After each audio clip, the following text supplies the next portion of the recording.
Hey, y'all, I'm Shane Sams. Thanks for listening to my podcast today. This is the place to get the best interviews with the world's leading entrepreneurs, experts, authors, people out there doing amazing things online and off. I've got two great guests for you today, David and Katie Marie Hughes. I was speaking at an event in Tampa, Florida a few weeks ago, and I was super nervous because it was the biggest crowd I'd ever spoken in front of. There could have been 3,000 or 4,000 people in the crowd, and I kept seeing all these little God winks in the way. But I kept finding signs that I was in the right place. One of those signs was every person I met that day was from Kentucky. It was crazy. I'm from Kentucky, and it was like every security guard, every sound person, everyone I talked to was from Kentucky. Couldn't believe it. And I was sitting down, I was telling that story to David, and out of nowhere, he goes, I'm from Kentucky. He's like, get out of here. So we started talking. We really hit it off. Man, what a dynamic couple David and Katie Marie Hughes are. They are the founders of Simplified Investing. They've spent the past 12 years investing in real estate. They've built a portfolio of millions of dollars in real estate holdings, all working part-time. They are experts in buying property with no money out of their own pocket and creating a profitable portfolio of real estate holdings. But that's not all. They are extremely focused on personal development and excellence. They are passionate about showing other people their simple, proven processes to achieving work-life balance and financial freedom. And they've got one of the best first date stories I have ever heard, and I cannot wait for you to hear it today. So wherever you're listening to the Shane Sams Show today, thank you so much for tuning in. Grab yourself a notebook and a pen, pour yourself a cup of coffee or maybe a mason jar of sweet tea. Sit back, relax, and enjoy the show.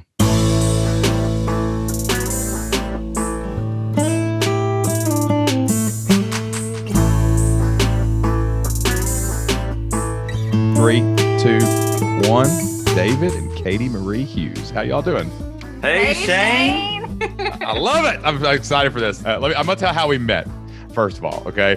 And because it's hilarious. So I was speaking at Life Surge, this big event for Christian entrepreneurs down in Tampa, Florida, hanging out in the back in the green room. I meet David, or on a couch. We're talking, and he's like, hey, how you doing? And you were Dave and Jason and friends with the Benhams, and like, we're all just meeting each other and hanging out. And I'm like, man, it's been a crazy day. It's been a God thing, man. He's like, how did you end up on this stage? And I'm like, well, we started out like Joe heard about us from a podcast, and we met them, and we made a partnership, and then we got a deal, and then I gave a speech, and then they were like, you should give a speech on the big stage. And I'm like, I've never done that before. And they're like, yeah, but you got to do this. And I was like, so when we got to Tampa, I was nervous as a cat in a room full of rocket chairs, man. I was so nervous, couldn't figure it out. And God just kept winking at me. Right. And he just kept having these little God moments of like, you're in the right place. And I promise you, man, for 24 hours, I didn't meet a soul that wasn't from Kentucky. And I'm from Kentucky. I got Kentucky hanging on the wall by me. And I sit down and I'm telling Dave this story. And I go, man, everybody I've met is from Kentucky. And he goes, I'm from Kentucky. And I was like, what is going on? Like, David, you freaked me out when you said that, dude. That was unbelievable. So what part of Kentucky are you from again? Elizabethtown. I was there for 27 years, right in the center, south of Louisville there. Unbelievable. It was an unbelievable coincidence. And I didn't know you from Adam at that moment. And I said, you got to be on my podcast. I said, we got to tell this story. And then your amazing bride, Katie Marie, comes in dancing, pushing her baby. And it's about hilarious. Where are you from? Where are you from? I'm from Michigan, actually, on the west coast of Michigan, right there by Lake Michigan. Spent my whole life there. I was in a suburb of Grand Rapids until I was just 11, and then we moved out to the Lake Shore. So I'm a beach girl through and through. That's amazing. Now, y'all live in Florida now, though, right? You're down in Florida. Yeah, we do. We live on the Gulf Coast. We're all about the coast. Yeah, you got to have some kind of water nearby. Yeah. That's what you got to have. So you all have a fascinating story, and we're going to get into. You're doing amazing things like in the world, but like, tell me how y'all met. Tell me your all story, and how did y'all end up married? Because this is amazing. Well, Shane, really, I mean, the common thread, you're already on it, is just God's amazing, mind-blowing orchestration. Just like we're here today with you. We didn't know you. Now, all of a sudden, divine connection. And it was actually at the end, the event was like ending or almost over. Yeah. We were about to head out. And we literally had a couple minutes together. I was just like, man, that was awesome. I think I came up to you and was just like, man, awesome talk and everything. And then when you said what you just said about Kentucky, I was like, yeah. And then we hit it off, talked for a few minutes. And then I shared briefly, just about, I said, well, you'll love this one, man. Talking about God stories. We call them Holy Ghost stories, how God just, when we really let him lead for real in every area of our life, personal, business, everything. It's just, he always does exceedingly abundantly above anything we could ever ask, think, hope, or imagine. And so for us, the nutshell was I was beyond weary and waiting for sure for my wife by the time I was 27. I grew up, fortunately, in a faith-filled home. I've walked with the Lord since I can remember as a child. And it's been an amazing, just adventurous journey of faith-filled adventures with him. And I was like, God, where's my wife at? Like, I'm 20, I played baseball. I played baseball at Indiana University. That was my passion, with sports and everything. When I got out, I knew I was going to go into business of some type, be entrepreneurial and all that. But, at 27, I was, virgin would get married, all that. But I was like, God, where's my wife? Seriously, like, you said it's not good for men to be alone, all this.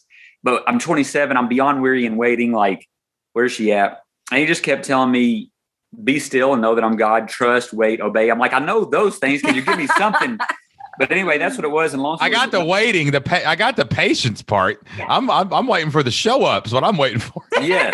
And so fast forward, I was 33 when God decided to supernaturally drop her into my life. We committed our lives to each other. We had waited our whole lives. And the thing was, I had told God, I want your handpicked best one for me or nothing. Mm-hmm. And the whole thing we tell people is, when you go all in with him for real, he will show all out. He will go all out through your life in ways that are so far beyond what we can ever imagine or dream, in every area, not just in marriage, but this in your business and everything that God does through our lives. And so that was me. I said, God, I'm willing to do whatever. I want your handpicked best one for me or nothing. There's a big difference in your perfect will and your permissive will. Mm-hmm. I want you to get maximum glory through our marriage and so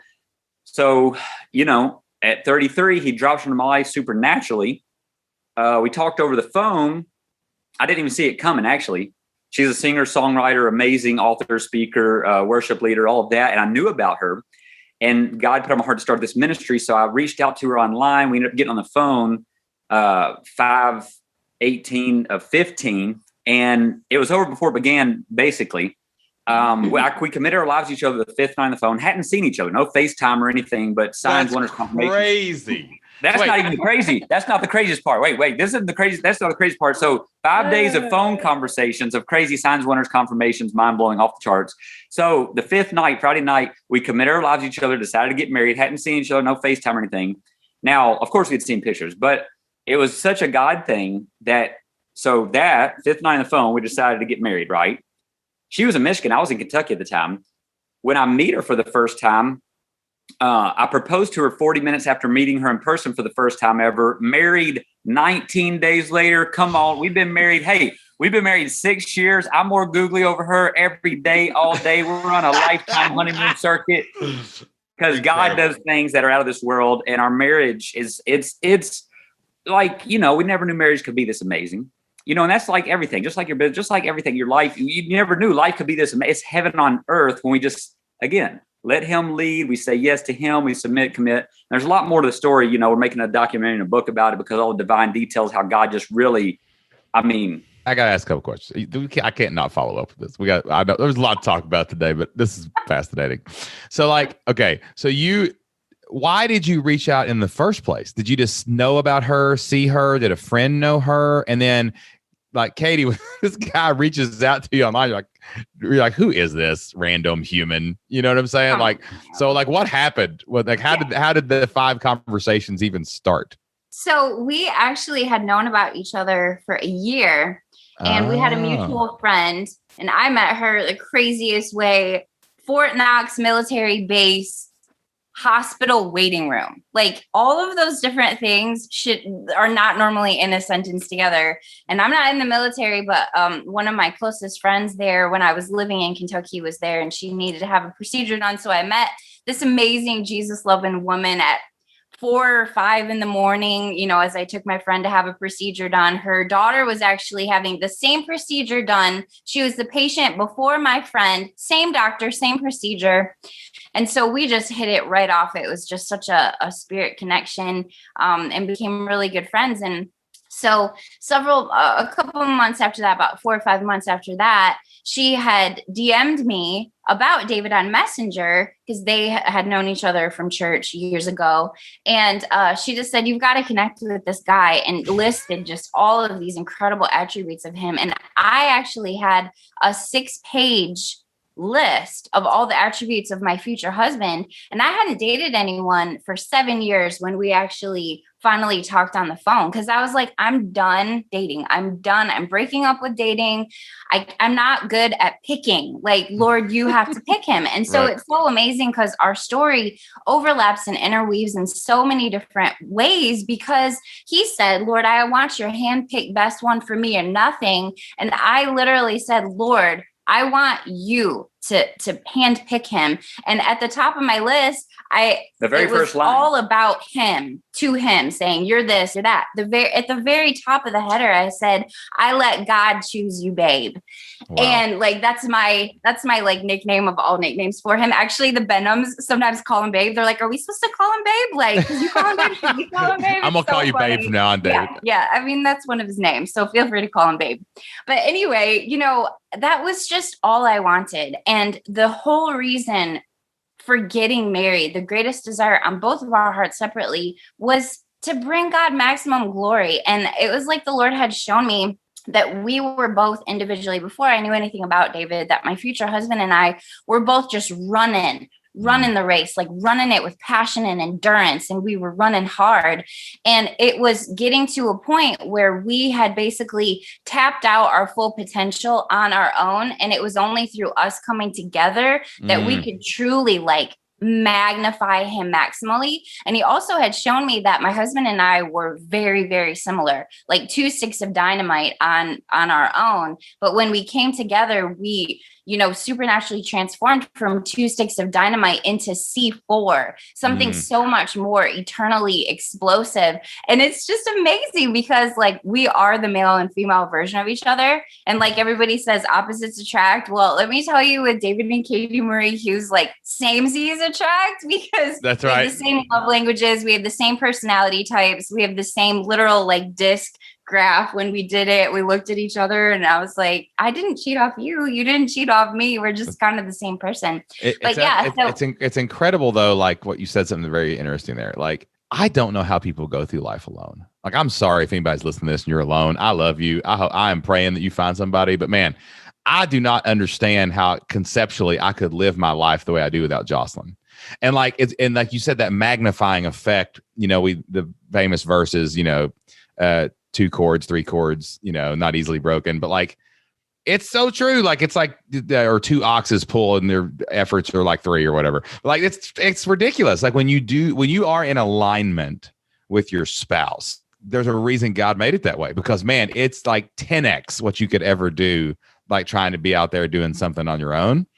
And it's just unbelievable when you actually find the same person to get on the same page with, Me and Jocelyn are opposites, though. It's hilarious. We gotta have a dinner and a war stories night and be like, okay, what's it like to be a clone, and what's it like to, you know what I'm saying? Yeah, that'd be fun. That would be absolutely amazing. Yeah, because we hang out, like all of our couples friends are opposites, and he and I are like identical. We've never met a couple that's kind of identical. Yeah, and like you said, Shane, I mean, it's so cool because in each of God's love stories, in bringing a man and woman together, when, the people let God do the orchestration and lead, they're always so powerful. The stories are always so unique and powerful and unprecedented. And for us, there were people who knew us separately, who knew us individually separately. And then when they realized we came together, like, oh my gosh, like they had always said that we are the male and female version twins, basically, of each other when it comes to just our personality, or just everything, really. And so, like, so what you're saying is, everybody listening, set somebody up on a blind date. Let's do this, y'all. Let's get a blind date or 2 going out there. Yeah. All right. So let me go. Let me fast forward now. All right. So y'all like bump into each other and get married. No, I'm just kidding. But yeah. So, yeah. Right. So did you, so you've got this amazing business, simplified investing, but it goes through this challenge called Kingdom Wealth through realestate.com. And I'm going to talk a lot about both those things, but were you in real estate separately, together? Like, how did this come to be? Right. Because, it's one thing to get married and find the person you love, but like starting a business is kind of like falling in love with something too, So were you already in real estate? Did you do this together? Like, how did that come about? The Kingdom Wealth through real estate? Yeah, well, the quick answer is actually Kingdom Wealth Real Estate and Simplified Investing, and actually our other company, LoveCo, all have been birthed since we've been married and together. Mm-hmm. Now which that's been a fun, because she's always been entrepreneurial. I've always been entrepreneurial. Mm-hmm. We love business. We love being entrepreneurs. We love living life by design, not by default. And most people live life by default because they've never learned how to design a life. They've been told how to live life by other people's design. And so we help people first learn how to design the life that they want to live. And for me, before I ever met her, I knew enough to know, because I grew up in a home, my family was amazing. They were amazing. Couldn't ask for better parents, siblings, all that. But in terms of in the financial realm, my dad battled depression, ended up taking his life, actually. And so I saw firsthand and experienced the heartache, the even trauma ultimately, but the stress and strain in a marriage and a family with lack of finances. My mom waiting tables, trying to keep food on the table, all those kind of things. My parents having to file bankruptcy, those kind of things. So I made a decision early on in my life is that I don't want to be in that place in my life in the future where I'm working for money or not enough money. Money's going to work for me. I had no idea how that was going to happen. I just made a decision, and that's the power. I want people to hear this. Like, any true transformation always starts with a decision, and then it's all about commitment to the process. I mean, you're living proof of that, Shane. All that you're doing and multiplying. So same for me. Like, I made a decision that I'm not going to work for money. Money's going to work for me. I don't know how. You don't need to know how. No. You just make a decision, and then you're going to go in that direction. Your awareness gets open to opportunities. And so, but why? What was my key? Because I didn't want to be in that position. I didn't want to have to say no to my wife. I didn't want to have to say, I'd love to stay with you, but I got to go do something, an obligation to pay bills. No, I wanted to be in a place where we could live life full time together. We do. We're on vacation right now, right here. And so that we could live a life with no limits. We were created in the image of a limitless God to live limitless lives. But most people live lives of limitation because of all the reasons that you talk about and you teach on. Limiting beliefs, not putting themselves around the right people, not, whatever, all the different reasons. But for me, I just said, I'm going to find the people who have the fruit in their life that I want, financial freedom and abundance, so that we can live life full time, building and pursuing all those God-given dreams in our hearts with no limits, no restrictions. And so before we got married, I was in the insurance business. So I made my own schedule. I was working on commission, but on the side, I started picking up real estate properties because I realized the power of that. I got a mentor, read the books, got a mentor, and that was the turning point. In my life, I lived on the other side of money growing up. It was less than zero. If you are at zero, like, hey, was rich compared to us. We were less than zero in debt, right? My dad, and all that growing up. But through learning about leveraging real estate in creative ways on a part-time basis, no money out of pocket, no credit needed. This is what we teach people now. How anybody from anywhere can leverage real estate in creative ways they don't even realize on a part-time basis, no money out of pocket, no credit to quickly, financial freedom and abundance. That's what happened for me years ago. I got forever financially free in my 20s before we met because I had income producing assets. Did you sell life and health or property and cash? Yeah, life and health. I was an Aflac agent for everything. 10 years. We actually both were. Yeah, you were an agent. You were an agent too. I was an insurance agent. Yeah, life and health. Yeah. Dude, I got my dad owned an independent insurance agency here in town. My whole life, that's what he did, and it ups and downs and wrote it out and all that good stuff. And that's what I did out of college. I got my license. And I don't know if you heard that story. I hated that job. I love my dad. I love my brother. But oh my gosh, if I have ever hated a job, I hated selling insurance. I just could not stand it, man. I was like, I can't do this, man. This is crazy. I got to do something else in my life. So I went and coached football. Yeah. Hey, I was like, what's the opposite of this? I'll do that for a while, So anyway, to wrap up that whole thing was that before we met, I had already started picking up income producing properties so that when we met, and this is powerful because if you're single and you're waiting, or maybe you're weary and waiting, I'm just here to tell you, don't settle. Number one, do not settle for the counterfeit. Do not settle for less than God's best, because he has something to blow you away. If you're willing to wait, do it his way. Number one. Number two, what are you doing while you're waiting to become the person that you need to become to even know what to do with an amazing woman? I had high expectations. I had to become something I didn't even know yet till God took me through that process. But you had to look good when she got there. Man, I had to. Well, she upgraded you know what me. I mean? Man. You know how she upgraded everything, my wardrobe and everything. Katie, what were you doing before what were you working as? Were you an agent when y'all got married, or were you just doing something? No, what was Katie Marie doing before when y'all met? Were you in real estate, or had you ever done anything like that? No. Before? So, musician, recording artist, worship leader. Gotcha. I was also teaching private music lessons. I was doing some nannying, like all of the entrepreneurial things that I could potentially do to not have to have a 9-to-5 job where I was working for someone else's dreams. It was patching together your 168 hours to keep you out of someone else's 168 hours. Because I just had waiting to have tables, I had to have freedom. Like from as long as I can remember, I just knew that I could not work the same job every single day, go 9-to-5. Like that was just not how I was made.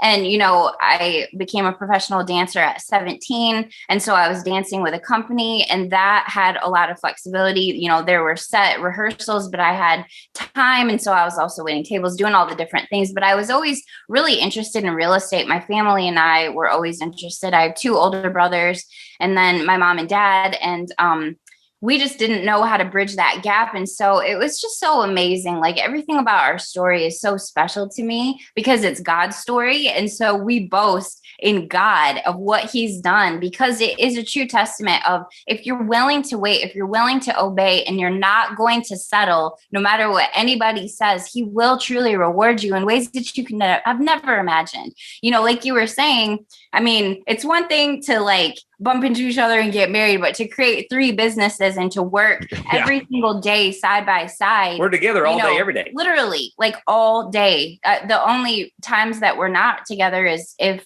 I go to the gym and he watches our precious new 3-month-old son, and then I come home and then he goes to the gym. Or friend meetings, or yeah.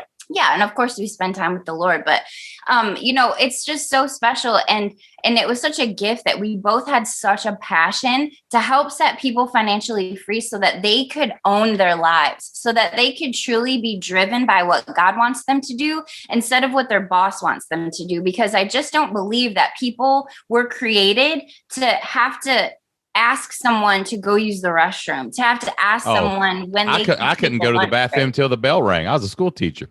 I had to wait for the bell ring, just like the kids. You know what I'm saying? Horrible. It's horrible. It's horrible. And like, it's funny though, because that makes me, being a boss is really hard. It's probably the hardest job that I've ever had. Is like, it's really like I can lead people. I've always led football teams and things like that. But being a boss is a different kind of story, because you got to set the vision, you got to set the direction.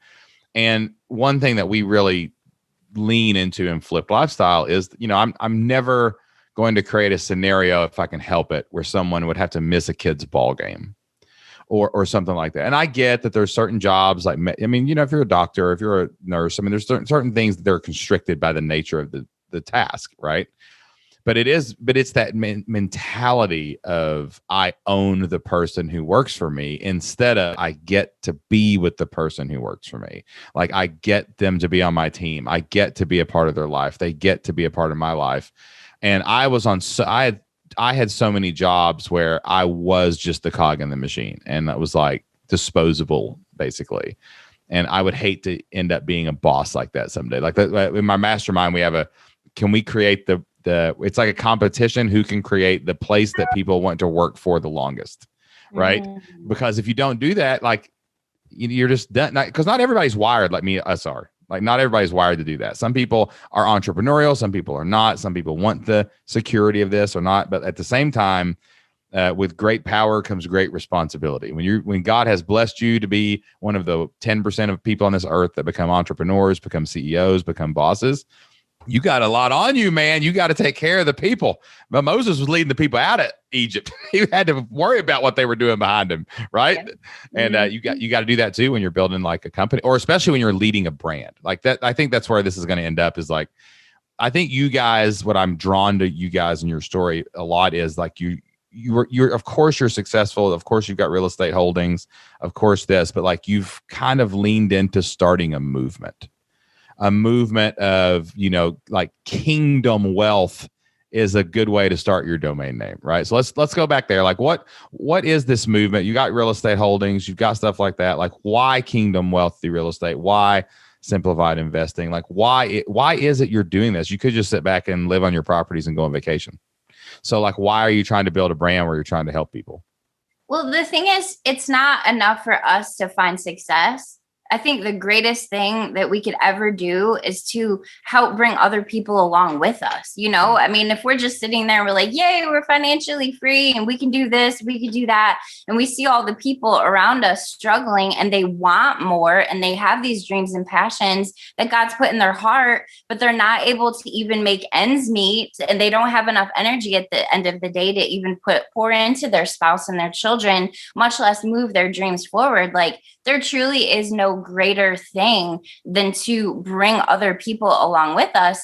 And, you know, to be able to teach people, you know, God's principles of, you know, abundance through real estate, you know, from a kingdom perspective is the greatest gift ever. You know, I've had a lot of discussions about this, like, as we have become more and more successful, right? With different people in my life, people I respect, and theology and things like that, you know, people who have been through seminaries and stuff. And, you know, there's a lot of baggage that comes with prosperity, that word, for one thing, just from our society and things like that. There's a lot of baggage that comes from wealth, right? There's just a lot of baggage around that, like abundance, even. Like, some people don't believe that you deserve or want or should pursue abundance. So, like, how do you guys balance that out with your faith that, like, yes. And I want you to know, I'm on the same side. Like, I do not think that God put us here to flog ourselves in the streets.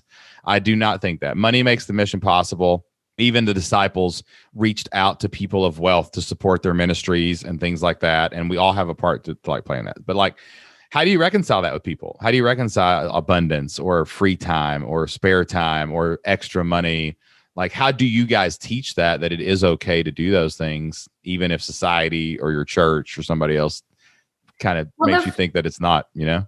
The funny thing is that, you know, like John 10:10, the enemy comes to steal, kill, and destroy, but I have come that you may have life and life to the fullest. And in some translations, it's that you may have the abundant life.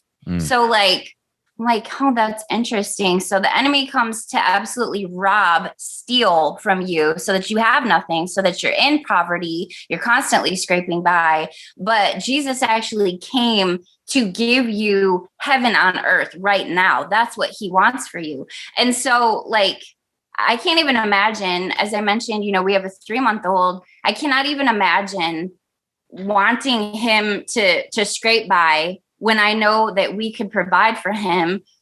Like, that doesn't even make any sense. So that he can bring us glory. Like, no, that does not look good. And so, you know, we're representatives of the Lord. Like, we were made in his image. And so you have people who don't know the Lord, and then they look at Christians that are like, you know, oh, we've got to have a poverty mentality. We're nothing but, you know, filthy, awful sinners. No, we are the righteousness of Christ. The best thing I've ever heard about this, I don't remember who told me this. I need to sit down and just deeply think about this, because it's probably one of the things that changed my life more than anything else, is money makes the mission possible. And the tag on that I've added to it over the years is that's why we take up Lottie Moon every Christmas. I mean, that's what we do at the Southern Baptist Church, y'all. We fund the missionaries, like, right? We take up the missions because they need that. And it totally changed the way that I view about money in general. Like, I can't do what God put me on this earth to do without this resource. Like, for some reason, that's the way the world works, right? Like, the world you have to have money. You can't not have money. And when you acquire capital and you acquire resources, you can redeploy them how you see fit, or how God put you on the earth to redeploy them. Yeah. And that changed my whole mindset shift on money. It's like, money is this thing, and it can be a great temptation. Don't get me wrong. You can screw it up, right? But you can screw everything God gives you up. Everything. Even land, your real estate, you can screw up, right? Yeah. Marriage. Yeah. I mean, marriage, sex. anything. Yeah. Great thing. It could be terrible if not the right, you know. You know, the thing is, money is a tool. And so say you've got a jackhammer, or say you've got a hammer. You know, you can build a house with a hammer. You can also destroy a house with a hammer. It's all about how you use it. Exactly. You can use it as a weapon, or you can use it as a tool to create shelter for someone who didn't have shelter. As you mentioned, like, money funds the mission. You have to have funds. And it's so incredible, because when you have more than enough, when you have overflow, supernatural overflow, then you can bless other people's lives. And, there's that mentality sometimes out there, especially in the Christian community of, well, I just want, enough to be able to feed my family and to provide, I don't want anything, I don't want too much. Well, the thing is, without us realizing that, that's false humility, and it's actually very selfish. Because if all I want is for us to provide enough to be able to feed ourselves and our son, have a roof over our head, pay our utilities, pay our taxes so that we don't lose our house, we can't bless other people. And I cannot even tell you, it brings tears to my eyes to be able to fund things that God has put on our hearts. They say money can't buy you happiness, but anybody who says that just hasn't given enough money away, because the things that you can do with money, it's such a gift. It's the love of money that's the root of all evil. And the biggest thing is abundance that we talk about, prospering from the inside out. It like money is a side effect. Money is just like, oh yeah, we've got this and we move it forward. Like, it's just, we become conduits, and we've actually become minimalists. And that has become such a gift because we actually live on so much less. We have so many fewer possessions. We live on so much less, and we can give so much more away. And we have so much more mental, spiritual, emotional availability to be there for other people. This is the greatest tangent we've ever been on in this show. I don't even know where we're at. This is, we will come back to real estate here in a minute. But I think it's fascinating though, because I think that this is the thing that holds all entrepreneurs back. And I also think there's a great arrogance in that that poverty mentality. That sounds so backwards. I'm going to get tweeted at this episode. But like the reason is, everyone's got to set the limit of what's too much in that regard. Like if you're going to say, I think that's too much, you shouldn't get that car, you shouldn't do that thing, you shouldn't do those stuff, you shouldn't make that much money. It's like if you're setting the limit, then you're deciding what's too much for everybody else or for yourself or whatever. And I just don't think that's true. Like, if God gives you the abundance, you're supposed to go use the resources. You're supposed to do something with it. If you've been blessed, you're supposed to be a blessing, right? And like, are you just going to stop the blessings so you don't have to give away more stuff, or you don't have to do more things, or you don't have to, like, and also I've actually applied this more toward time. When I started out my business, I wanted the 4-hour work week. I got it, and it sucked. And I realized that was the most selfish thing I'd ever done in my life. And now I'm like, how can I work as many hours as possible on what this God's given me? Like, how can I talk to as many people? How can I record as many podcasts? How can we get our message in front of as many people as possible that we've got on our heart? Because if I've got that poverty mindset of, oh, I only have this many hours a week, and I'm only awake this many hours, and I only get to spend my time with my kids and nobody else, then I'm not with you guys right now. So like, if you shed the poverty mentality, right, of this, there is a certain limit, I don't want any more than that, that's excessive. Like, all of a sudden everything opens up to you, and you get to actually get the things and do the things that you're supposed to do in this world. That's what we do, with Simplified Investing, is we teach from the mindset perspective, because, people, generally speaking, like, it's not that difficult to understand how you could get one investment property. But the thing is, the mechanics of it, right, you can figure out, but you got to get over the fear and the mindset stuff before you can do that. Exactly. And you have to get over all of these different mentalities, mindsets that were maybe passed down to you generationally, things that you saw your parents do, different things that you've been through, because, you cannot possibly prosper in every area of your life until you prosper from the inside out. I was hanging out with a guy last week, and we were talking about this. One thing was like, it's the income equation. Like once you figure out how to make your money, right? Like, you kind of figure that out, and you don't have to worry about it anymore. You got to let it go, because then it's just a game where you're keeping score at that point. If you're just trying to make more money, you're just trying to, like, none of us in our mastermind were worried about how we were going to make an income. That's just ridiculous. Like, we know how to make money. We could do it in 10 different ways. Like, that's fine. And then Jocelyn was looking at some numbers just a couple days ago, and it was the same thing, because we were about to hit like another tier on our little awards thing that like our platform gives you for selling so much stuff and all this stuff.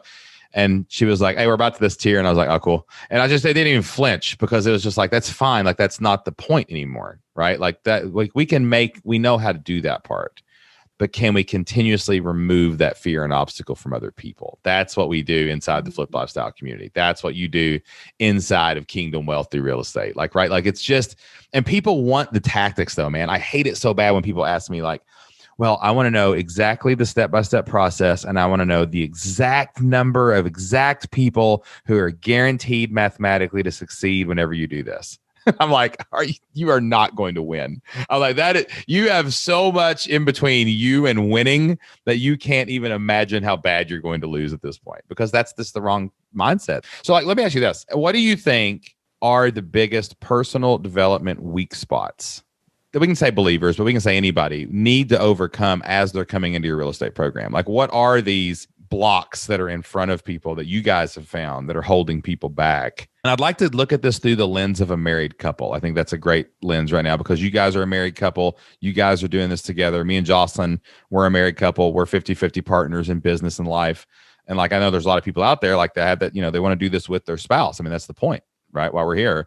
So like, what do you think are the big fears, mindsets, personal development issues that you guys have to remove from people to make them successful? This is what we tell people. The greatest investment opportunity of all time, every time, is you. You are right here. This is the greatest, Katie Marie said it, the greatest real estate value you'll ever have the opportunity to invest in is in your mind, in your heart. God says it's all throughout. He tells us how to invest in it. But the starting point is unlearning before you can learn. Right? People think that if they could just learn something from you or from us or whoever, I want to have that. I want to have that fruit. No, well, yes, that's easy. That's the simple part. Anybody can do that.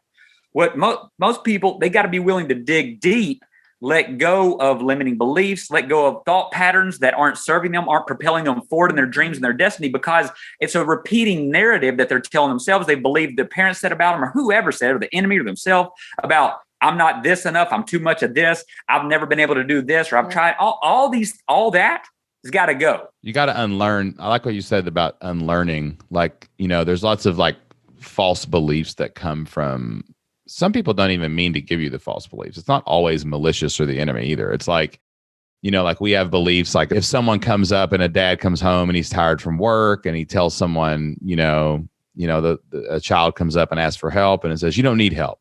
I don't want to help you right now. I'm tired. Well, that child all of a sudden learns it's not okay to ask for help. And now you don't have that ability to go ask for help. You don't have those things. And like we all don't realize how much our incredibly well-meaning mentors and parents and Sunday school teachers and all these things have probably said stuff to us that we internalize totally wrong. It's just the way we are viewing it that hold us back. Like money was a big one that we had to get over. Working for other people was a big one. Like I was always told, which is funny because I had an entrepreneur dad, but I was always told like, get the fallback plan, get the good job, get the plan B. Like that's why you're going to be a school teacher in college, because there'll always be a teacher. There'll always be a job. But all of a sudden my whole life, I was like, well, wait a minute. The fallback became my plan. What just happened? Right. And like when you have these like false beliefs and stuff, if you don't get those unlearned, that's hard though. I mean, you got to do the work. And sometimes it's not fun what you find when you start digging in and try to get those things like out of your way, like, can I ask you something personal? So like you said, you lost your father to suicide, right? That has to leave an impression. I mean, something like that. I got my best friend, his name's Chris Greenwood. He's a Christian recording artist named Manifest. And he had the same similar situation. His father committed suicide. Like that, I'm sure created some kind of obstacles and mental beliefs, right? Like around things. Like, how did you attack that? Like how did you get over something like that, or not let those false beliefs take root that was maybe your destiny or your thing? Like, was it just the word? Was it the people you were around that helped you through that? Like, how did you get over that? This is a great question. Such a great question. I'm glad you asked it because it's critical. People need to hear this stuff because life is real. It doesn't matter. A lot of people look at you, they look at us, they're like, man, they got it. They just get to live life on their own terms. They get to do this. And that's all great. But you said it earlier. And we're so thankful. We pinch ourselves every day. Like literally, we're living the life beyond our dreams, and we're so thankful. We're humbled. It's amazing. But you said it earlier. We talked about this the other day. To whom much is given. Last night we talked about it. Last night, what you just said. To whom much is given, much is required. And there is a weightiness. You know, I heard Russell Brunson say, heavy is the head that wears the crown. Like people don't understand. Like people think they want to be on stage. They think they want to do all this stuff, but they don't understand the price of the process. Like she's not my dream girl. Like people think they want to drink. No, she is so far beyond all my dreams, girl. But people want the prize without the pain of the process and the price to pay. I mean, Jesus was there crying, sweat and drops of blood. He was going through he yielded himself to a painful process because he knew the prize was more than worth it. So to your question about my dad, my hero, you know, the most amazing. And so going through that, and it's like mom always said, and this is true for all of us. We all are, as long as we're in life, you know, we're going to face things, right? But it's what you already said, Shane. God's given us the power of free will to choose our perspective. We all go through all the different things. We all have our stories. But it's what story are you telling? What story are you making out of it? What story are you choosing to perceive and believe? And for us, it's all about staking our lives and anchoring into the truth, not us coming up with our own narrative, because that's self-destructive, self-deceptive, and all of that. And so when my dad took his life, man, number one, without God, I would have done just like what most people do, spiral off into whatever kind of oblivion to cope. I mean, drugs, alcohol, you know, destructive, depression, take my own life, all the different things, right? That's the ripple effect of what the enemy ultimately plan is, to get people to go down that line, and the battlefield's in the mind. But if you're not around people that can help, and if you're not rooted yourself in renewing your mind daily by the power of life and death is in the tongue, what are you speaking about? What are you speaking over yourself, over your mind, over your life, over your marriage? And so for me, fortunately, I knew enough to know when that storm of all storms hit my life and our family, it was like, I don't know what to do, but my eyes are on you and help.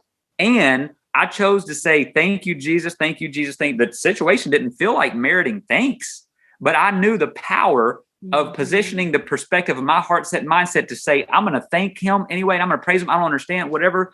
But it's like mom always said, it's always a fork in the road. You can become bitter or you can become better. I could have chose to say, woe is me, which we all have done. Woe is me. I've got it so hard, throw in the towel, whatever. Or I could choose to focus on what can I be thankful for? And also real quickly, you know, it's vital going through tragedy, going through, you know, difficult times in life to ask the Lord to reveal and expose areas of our lives that he wants to uproot. So when he shows us those areas and he wants to go deep, he wants to do that painful surgery, that we allow it and we welcome it, because we don't want that rottenness inside of us anymore. You know, just like an infection that's deep in the body, like surgery has to be done. And guess what? It is not fun. Like anybody who's had surgery, I mean, I don't think there's any surgery that people were like, yay, I'm so excited to have it. And I'm so glad that I'm in pain and I'm swollen and I'm bruised and I'm bloody and all these different things. But the thing is, if we kept that diseased, whatever it was inside of the body, like David actually, his appendix ruptured and the doctors couldn't find out what was wrong with him. And they basically sent him home to die. And it was through a general physician that saved his life through the Lord, that did exploratory surgery. But the thing is, David literally would have died if he would have kept that burst appendix in his body. He would have gone septic.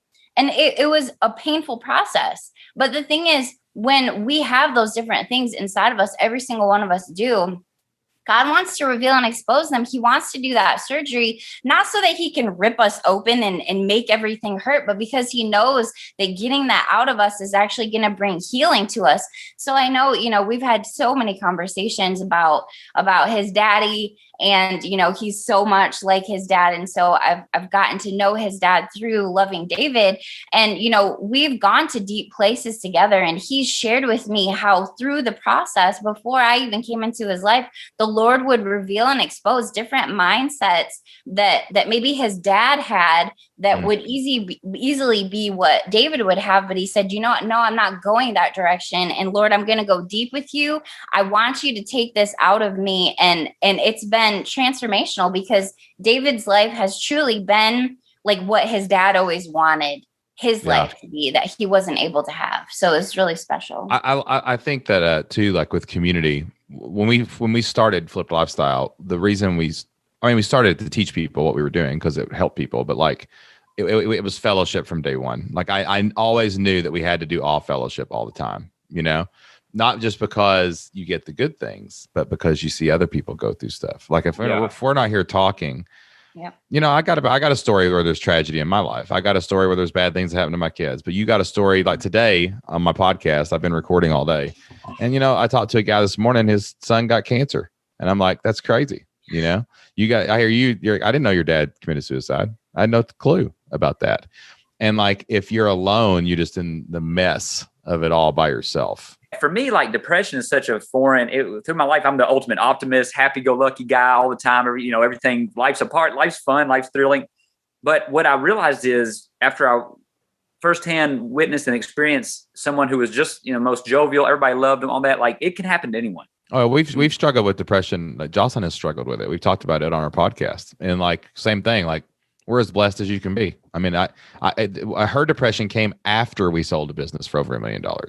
Like you would think, once you sold a business, everything be going perfect. We bought our lake house, like all this stuff. Everything's going good. We're making a difference in the world. Depression out of nowhere.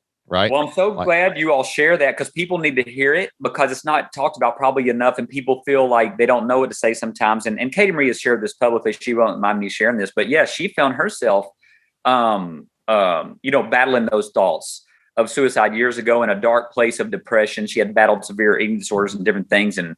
And so we've learned different things about depression. Yeah. So my dad, I learned that it could happen if I'm not doing the things I need to do to take care of my body, soul, and spirit. Yes. Any of us can find ourselves in a place of 100%. Desperate hopelessness that you can believe in. And he loved God. He loved God. He loved his family. He loved people. But chemically, hormonally, biologically, mentally, emotionally, spiritually, like if we open doors, if we allow certain actions and inactions, like we can self-destruct. I always love podcasting because you just never know where conversations are going to go. Like, and I had a feeling about this, but like, I mean, I think this real estate stuff, God's blessed you with the technical knowledge to do it. You figured out how to help people do it. But now it feels like this is morphing into like this belief work, this personal development work. Like that's your Exodus 35, 34, and 35. That's your embroidery. That's your weaving. Like that's why God put you on this earth, is to go out and help people like figure that out, like overcome those things, through a lot of different techniques. I mean, we all can find our ways to deal with these things, but like that's really where you guys are going next. That's where you're pushing toward, right? Yeah, 100%. And that's the whole heartbeat behind LoveCo, our personal growth and development company. And is it LoveCo.com? LoveCo.live. LoveCo.live. And what's beautiful about what God's doing through that company is that it's not the David B. and Katie Marie show. It's an alliance. We have an alliance of allies. These are experts in their niche field. These are content contributors. We call them our allies that we've literally brought together into one place where people can plug in and get just life explosive expansion in all areas in their health, relationships, and finances, the core areas of life to prosper fully and maximally. But most of us didn't get this in school, right? Growing up, we didn't learn how to prosper fully in health, relationships, finances, business, marriage, raising children. We didn't learn that. All these years and time we spent, we learned all this other stuff we're not using. She laughs every time I say this. I have a bachelor's degree and master's degree. There she goes. She already laughing. I have a bachelor's degree and master's degree of which I use neither. And we're not against. Same, bro. Same. Yep. And it's just like you were sharing, when Jocelyn said you guys are about to hit this next tier and you were like, yeah, that's great. But that's not what we're focused on. The thing is, you hitting these different tiers, you reaching different financial places. It's simply a result of you providing value for more people. It's kind of it shows you kind of the thermostat of how much you're affecting change in people, how much you're transforming their lives. And so it's simply just, kind of a mile marker of how much value you're able to provide. Sure. It's a useful metric is what it is. Like how much money is coming back into your business. I study a lot of like ancient writings because I like to read about what was happening throughout the ancient world while the Bible was being created, things like that. Like just, it's fascinating how almost all of the different like religions in I don't know what you call it, the Middle East or Europe or whatever, they all come into this like conclusion of the body. Like someone's the hand, someone's the foot, someone's just like, it's in the Bible. Like it says that, like, we all had to, and like even back in the Old Testament, I always refer to Exodus 35, 34, 35. That's our business's verse, is like, they made them embroiderers, weavers. Like God built the tabernacle, not by snapping his fingers like he created the universe, but by giving people gifts, then they had to work together. And I almost feel like if you're not growing your gift and you're not using your gift to serve others in some way, whether it's leadership down the chain or up the chain, one way or the other, you're just wasting your gift. Like why? But you have to develop it. You got to put in the work. Someone asked me, that speech you heard at Life Surge was the first time I'd ever talked in front of that many people. First time I'd ever given that speech. I'd never even practiced it except for one time. It was amazing. Just so you know, it was amazing. I recorded it one time so Joe could see me do it, and he was like, okay, that's good. Right. And, but at the same time, I joke I'm not a professional speaker. I have recorded over 1,000 podcasts. Like I have said words, right? So like I've done the reps to be in the right place. I put myself in the right place to be in the right place at the right time. And that's what we all have to do through personal development. Like it's not enough just to have the gift. It's not enough just to have the talent. You have to do the work, and you got to have the growth, and you got to be surrounded by people that will tell you when you're doing it bad and will celebrate with you when you do it good. And I'm thankful that we were in the room celebrating what we had done that day, and then we got to meet and we got to hang out on the podcast today, guys. So guys, tell everybody, where do you want people to check you out online? Where's the best place to reach out to David and Katie Marie on the interwebs out there? Yeah, well, we love connecting with people and just doing whatever we can to support and connect and all of that and do life together. And so on social media, we have our personal pages on Instagram and Facebook, David B. Hughes, Katie Marie, Life with Katie Marie. And then our companies, LoveCo.live, LOVECO.LIVE, and SimplifiedInvesting.net. But then also our free community is so powerful. There's a lot of value, wealth building there in the Kingdom Wealth through realestate.com. So any of those places, we're just having a blast with the people in those communities, and God's just doing amazing things through the lives of those that get plugged in. Awesome, man. Well, guys, thanks for being on the show. We will redirect everybody there. And man, this has been a blast. So talk to y'all soon. Thank you for having us. Thank you. All right, guys, that wraps up my podcast with David and Katie Marie Hughes. What a powerful couple. What an amazing story. I cannot wait to go check out all the stuff they have on personal development and real estate. And as always, thank you so much for listening to the Shane Sams Show podcast. If you love the podcast, could you do me a favor? Head over to Apple Podcasts and leave me a 5-star review. Those reviews help me get the word out, help me get better guests, and have even bigger, more amazing conversations that I can bring to you so that you can grow with the podcast. We've had some of the biggest and best entrepreneurs, authors, and experts on the planet on the Shane Sams Show. We want to keep those guests coming, and your reviews and your support help us grow the audience and bring you value every single week. Don't forget to share this podcast. Grab the link, put it on your social media network of choice. And hey, why not go old school and tell a friend? That's all the time I've got for this week, y'all. Thank you so much for listening. Until next time, get out there, be consistent, be prolific, be relentless. Pick up your stone, cast it out upon the waters, and cause many ripples. I'll see you then.